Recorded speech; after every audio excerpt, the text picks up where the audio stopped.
कहानी की शुरुआत सिडनी नाम की एक लड़की को दिखाते हुए होती है जो काफी खुश मिजाज वाली लड़की थी। जब सिडनी 9 साल की थी तो उसकी माँ की मौत हो गई थी और उसे उसके पिता पॉल ने ही पाल पोस कर बड़ा किया था। पॉल एक प्लम्बर था, इसलिए सिडनी को पीरियड्स के बारे में बताने के लिए वो पाइप और प्लम्बिंग के सामान का इस्तेमाल करता है, जो पॉल को समझाने का बहुत ही अजीब तरीका था। पॉल सिडनी की अच्छी परवरिश के लिए वो सब कुछ करता है जो वो कर सकता था, लेकिन हर लड़की की तरह सिडनी को भी कभी न कभी उसकी माँ की जरूरत पड़ती थी। सिडनी अपने पिता के साथ काम करने वाले साथियों के बीच पड़ी हुई थी, इसलिए वो उन सब के भी काफी करीब होती है। एक दिन उसे एक स्कॉलरशिप का लेटर मिलता है जिसमें उसे SIU नाम के कॉलेज में पढ़ने का मौका दिया जाता है और ये वही कॉलेज था जिसमें उसकी माँ ने भी पढ़ाई की थी। साथ ही उसे अपनी माँ के ग्रुप कप्पा में शामिल होने का भी ऑफर मिला था। इससे पॉल और उसके साथी काफी भावुक हो जाते हैं क्योंकि सिडनी वहाँ से जाने वाली थी। जब सिडनी जा रही होती है तो वो रास्ते में एक बॉक्स खोलकर देखती है जो उसकी माँ ने उसके लिए रखा था। उस बॉक्स में एक लेटर था जिसमें उसकी माँ ने अपने कॉलेज के दिनों के अनुभव के बारे में लिखा था। उसमें सिडनी की माँ ने उसे सलाह देते हुए लिखा था कि उसे हर एक पल को जीना चाहिए और जो भी उसके दोस्त बनेंगे वो जिंदगी भर उसके दोस्त बने रहेंगे। जब सिडनी कॉलेज पहुंचती है तो वो अपनी रूममेट डेमेट्रिया रोजमेट से मिलती है, जिसे डिंकी भी कहते हैं। डिंकी भी कप्पा के दल में शामिल होने वाली थी, इसलिए वो दोनों तुरंत दोस्त बन जाती हैं। इसके बाद स्टूडेंट काउंसिल की हेड रेचल विशबर्न को दिखाया जाता है जो सब पर बहुत जुल्म करती है। रेचल उस यूनिवर्सिटी की वेबसाइट पर जाती है जहाँ कॉलेज के सबसे आकर्षक स्टूडेंट की लिस्ट होती है और रेचल देखती है कि वो उन सब में टॉप पर है। रेचल टेलर नाम के एक लड़के को पसंद करती है जो कि पॉपुलर लोगों की बिरादरी का हेड होता है। रेचल और टेलर के पिता कॉलेज के ट्रस्टी थे और कॉलेज के फंड में 80% रकम देते थे, इसलिए उन दोनों का कॉलेज में ज्यादा नाम था और कॉलेज का स्टाफ भी उन्हें ज्यादा मान देता था। यहाँ ये भी पता चलता है कि टेलर और रेचल एक साथ प्रोजेक्ट पर काम कर रहे थे जिसका नाम विशबर्न प्रिंस ग्रीक लाइफ सेंटर है। वो दोनों अमीर स्टूडेंट्स के लिए एक बिल्डिंग बनाने का प्लान कर रहे थे और इसके लिए वॉर्टेक्स नाम की एक पुरानी बिल्डिंग को गिराना चाहते थे। वॉर्टेक्स कॉलेज के कुछ स्टूडेंट्स का था जिन्हें बेवकूफ समझा जाता है और इसलिए उन्हें डॉग कहा जाता है। इसके बाद सिडनी और डिंकी कैंपस में जा रहे होते हैं जहाँ काफी भीड़ होती है। इस बीच टायलर के दोस्त नए स्टूडेंट को देख रहे होते हैं। टायलर का एक दोस्त एक स्टूडेंट को परेशान करने के लिए उसकी तरफ बॉल फेंकता है, लेकिन इससे पहले कि वो बॉल उस लड़के को लगती सिडनी उसे पकड़ लेती है। टायलर ये देखता है और उससे काफी खुश हो जाता है, इसलिए वो उसके पास आ जाता है और सिडनी और डिंकी से मिलता है। वो दोनों को कॉलेज का मैदान और कैंपस दिखाता है, साथ ही वो वहाँ की लड़कियों के अलग अलग दल के बारे में भी बताता है। वो सबसे पहले गामा फी के बारे में बताता है और इसके बाद फी बीटा ओमेगा के बारे में बताता है जिसमें हर बिरादरी के लोग होते हैं। इस दौरान वो लोग कप्पा फी न्यू तक पहुँच जाते हैं। कप्पा ग्रुप की लीडर रेचल होती है और जब वो टायलर और सिडनी को साथ में देखती है तो सिडनी उसे खटकने लगती है। जब सिडनी कप्पा ग्रुप में जाती है तो कैटी और क्रिस्टी नाम की 2 लड़कियां उसके पास आती हैं और उसे रेचल से मिलाती हैं। रेचल सिडनी को देखकर कहती है कि वो कप्पा ग्रुप में शामिल होने के लायक नहीं है और उसे इस बात से भी फर्क नहीं पड़ता कि उसे यहाँ शामिल होने का मौका मिला है। सिडनी का बिंदास बर्ताव देखकर कैटी और क्रिस्टी को भी यही लगता है कि उसे कप्पा में नहीं होना चाहिए। कप्पा में शामिल होने के लिए सारी लड़कियों को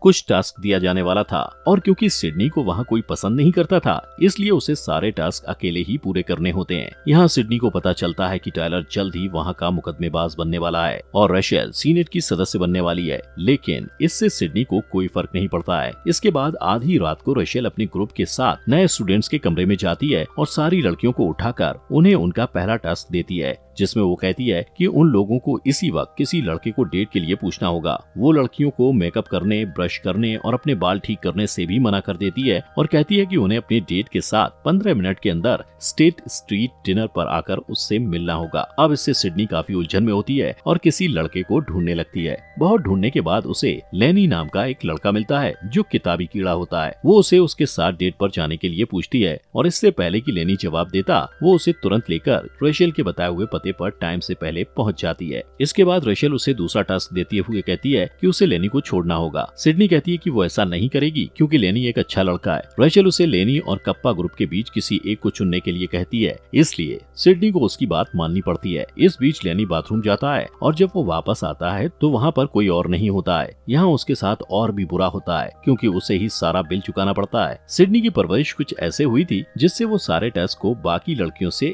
ज्यादा अच्छे से पूरा करती है और इस बीच वो अनजाने में ही बाकी लड़कियों को प्रेरणा दे रही होती है कि वो रशेल की गलत बातों से कैसे दूर रह सकते हैं। इससे रशेल को बहुत गुस्सा आता है, लेकिन वो इस बारे में कुछ कर भी नहीं पाती। इधर सिडनी टेलर के काफी करीब जा रही होती है और टेलर को भी वो अच्छी और प्यारी लगती है। एक दिन सिडनी की मुलाकात लेनी से होती है और वो उससे अपने किए की माफी मांगती है और बताती है कि उसने ऐसा टेस्ट की वजह से किया था, लेकिन लेनी वहाँ से चला जाता है। इसके बाद रशेल सारी लड़कियों को इकट्ठा करके ये कहती है कि अब टेस्ट वाला राउंड खत्म होने वाला है और बहुत जल्द वो सब कप्पा सिस्टर्स बनने वाली हैं। इसके लिए कॉलेज में अगले दिन एक ट्रेडिशनल प्रोग्राम होने वाला था, जहाँ रशेल कप्पा सिस्टर्स का नाम ऐलान करने वाली थी। यहाँ रशेल एक विजेता को चुनती है जिसे आने वाले प्रोग्राम के लिए ड्रेस मिलने वाली है, लेकिन जब रशेल देखती है कि सिडनी विजेता है तो उसे अच्छा नहीं लगता। इस दौरान सिडनी को यूनिवर्सिटी की वेबसाइट के बारे में पता चलता है, जहाँ सबसे आकर्षक स्टूडेंट की लिस्ट होती है, लेकिन वो देखती है कि उसका नाम उस लिस्ट में 213वें नंबर पर है। रशेल ये देख लेती है और उसे जानबूझ के एक ब्लैक ड्रेस देती है ताकि वो सबके सामने बुरी दिखे। अगले दिन जब सिडनी वो कपड़े पहनकर प्रोग्राम में आती है, तब टायलर उसके पास आता है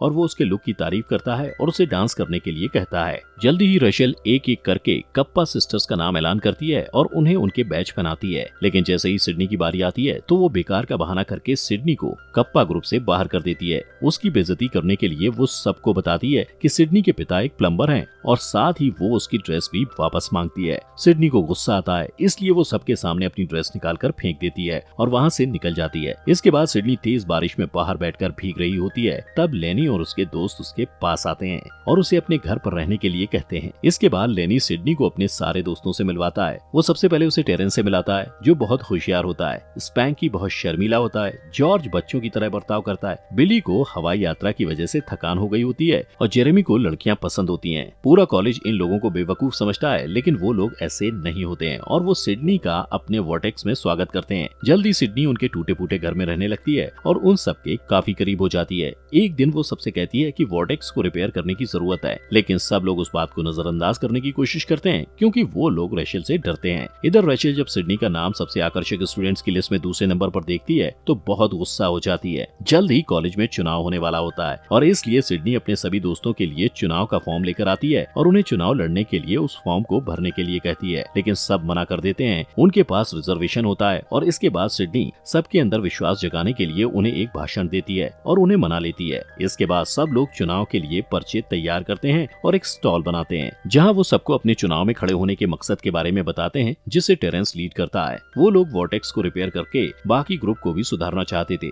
लेकिन उनका असली मकसद रशेल को स्टूडेंट काउंसिल से बाहर करना था। इस बीच डिंकी उनके स्टॉल पर आकर सिडनी से माफी मांगती है और लेनी के साथ फ्लर्ट करने लगती है। उसी वक्त रशेल वहाँ से गुजर रही होती है और स्टॉल पर रुककर कहती है कि वो लोग ये चुनाव कभी नहीं जीतेंगे, लेकिन सिडनी उसकी बातों को नजरअंदाज कर देती है। इसके बाद अगले सीन में सिडनी लाइब्रेरी में होती है और टायलर उसके टेबल के पास फूल लेकर आता है और उसे उसके साथ डेट पर चलने को कहता है, लेकिन सिडनी मना कर देती है। पर जब टायलर वहाँ लगातार गाने गाने लगता है तो वो परेशान होकर उसके साथ डेट पर जाने के लिए मान जाती है। इसके बाद टायलर उसे एक जगह पर लेकर जाता है जहाँ वो बेघर बच्चों को खाना खिलाता है और ये देखकर सिडनी उससे काफी इम्प्रेस हो जाती है। फिर वो और टायलर डूबते हुए सूरज को देखकर अपना खाना खाते हैं और साथ में काफी मजे करते हैं। जब सिडनी वापस आती है तो देखती है कि उसके रूममेट्स उस पर नजर रख रहे हैं, इसलिए वो उन्हें सजा के तौर पर ये कहती है कि वो उन्हें अपनी डेट के बारे में कुछ नहीं बताएगी। दूसरी तरफ रशेल टायलर के कमरे में होती है और उससे बात करती है। वो कहती है कि सिडनी चुनाव में उन्हें हराने के लिए ये सब कर रही है, लेकिन टायलर उसकी बात नहीं सुनता और उसे वहाँ से चले जाने के लिए कहता है। इधर सिडनी और उसके दोस्त टीवी देख रहे होते हैं, जहाँ आने वाले चुनाव के लिए उनके ग्रुप के बारे में बताया जा रहा होता है। वो लोग चुनाव में freedom to the seventh power के नाम से खड़े हो रहे थे। सिडनी का ग्रुप बदलाव और समानता पर विश्वास करता था, लेकिन रशेल के लिए सिर्फ पॉपुलैरिटी और लोगों का लुक मायने रखता था। इसलिए सिडनी को लोगों से ज्यादा सम्मान मिलता है और वो सबसे आकर्षक स्टूडेंट की लिस्ट में टॉप पर आ जाती है, जिससे रशेल और भी ज्यादा गुस्सा हो जाती है और कहती है कि सिडनी को सबके सामने बदनाम करना होगा। इसके बाद टायलर वॉर्टेक्स में जाता है और सबको आने वाली पार्टी में शामिल होने के लिए कहता है। पहले तो सब घबराकर मना कर देते हैं क्योंकि वो लोग इससे पहले किसी पार्टी में नहीं गए थे,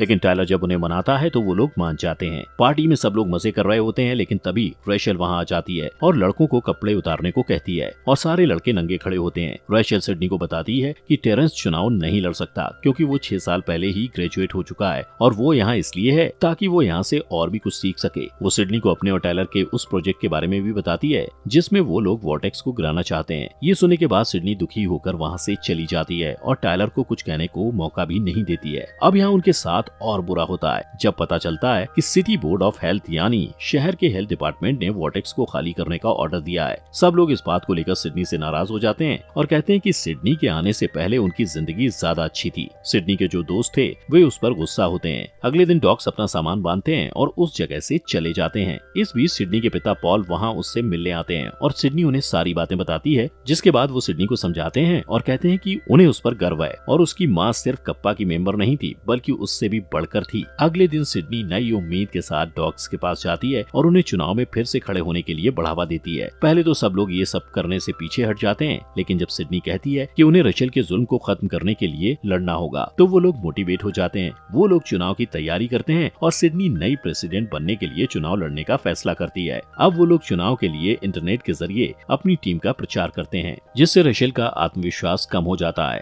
चुनाव और वाद विवाद के एक दिन पहले रचल एक हैकर को सिडनी का डेटा हैक करने के लिए कहती है। जब सिडनी को इस बात का पता चलता है तो वो पहले तो घबरा जाती है, लेकिन वो हार नहीं मानती और रात भर लाइब्रेरी में बैठकर वापस से सारा काम करती है। अगले दिन चुनाव का दिन होता है, पर थकान की वजह से सिडनी लाइब्रेरी में सो जाती है। जल्द ही प्रेसिडेंट के लिए चुनाव शुरू हो जाता है, लेकिन डॉक्स को सिडनी कहीं नहीं मिलती। कुछ देर बाद टायलर उसे लाइब्रेरी में पाता है और उसे किस करके उठाता है। इससे सिडनी टाइम पर स्टेज में पहुंच जाती है और ये देखकर हैरान हो जाती है कि कितने सारे स्टूडेंट्स उसका सपोर्ट कर रहे हैं। वो डिबेट में अपना भाषण देती है, जिससे सब मोटिवेट होते हैं और एक एक करके अपने मन की बात कहते हैं कि उन्हें डॉग होने पर गर्व है। सिर्फ सिडनी के दोस्त ही नहीं बल्कि कप्पा सिस्टर्स भी उसका साथ देती हैं और रचल को स्टूडेंट काउंसिल से बाहर करने के लिए वोट देती हैं। रचल ने उनसे वादा किया था कि अगर वो लोग उसे वोट देंगे तो वो उन्हें महंगे कपड़े देगी, लेकिन इसके बावजूद वो लोग रचल का साथ नहीं देते। सिडनी चुनाव जीत जाती है और उसका ग्रुप वॉर्टेक्स को रिपेयर करता है। साथ ही वो लोग वहाँ के बदलाव से बहुत खुश होते हैं। पॉल और उसके साथी भी उनकी मदद करने के लिए आगे आते हैं। लेनी और डिंकी के साथ टायलर और सिडनी भी